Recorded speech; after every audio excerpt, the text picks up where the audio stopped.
আমি রাজু, আর তোমরা দেখছো কি কোথায় কেন চ্যানেল। কি কোথায় কেন চ্যানেলে আজ আমি আলোচনা করব কালবৈশাখী ঝড় নিয়ে। কালবৈশাখী ঝড়টি পশ্চিমবঙ্গের নামের সঙ্গে যেন জুড়েই রয়েছে।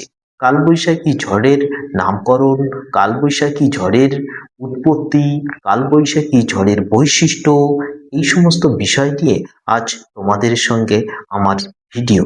কালবৈশাখী ঝড় বলতে এপ্রিল মে মাসে বা গ্রীষ্মকালে বিকালে বা সন্ধ্যার দিকে প্রচুর বজ্র বিদ্যুৎপাত সহ যে ঝড় বৃষ্টিপাত ঘটায় তাকে আমরা কালবৈশাখী বলে চিনি। কালবৈশাখী ঝড়কে কালবৈশাখী ঝড় কেন বলা হয়?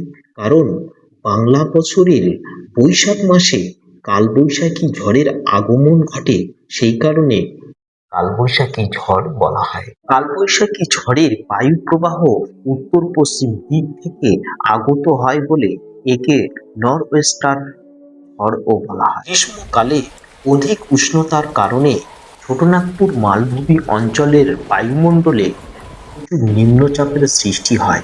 ওই নিম্নচাপের শূন্যস্থানকে পূরণ করার জন্য চারিপাশের বায়ু দ্রুত গতিবেগে ছুটে এসে শূন্যস্থান পূরণ করে। ফলে দ্রুত গতিবেগে ছুটে আসার কারণে যে বায়ুর গতি প্রবাহ বেড়ে যায় তাকেই আমরা কালবৈশাখী বলতে পারি। কালবৈশাখী আশীর্বাদ না অভিশাপ, তা কমেন্ট বক্সে আপনারা জানাতে ভুলবেন না। এই কালবৈশাখী ঝড়কে অসমীরা বরদৈশিলা নামে অভিহিত করেছে। কালবৈশাখী ঝড়ের কারণে অনেক সময় শিলাবৃষ্টিও হতে পারে। কালবৈশাখী ঝড়ের কারণে বায়ুমণ্ডলের যে উষ্ণতা অধিক বৃদ্ধি পেয়েছিল তার সঙ্গে সঙ্গে হ্রাস পেয়ে 8 থেকে 10 ডিগ্রি কমে যায়।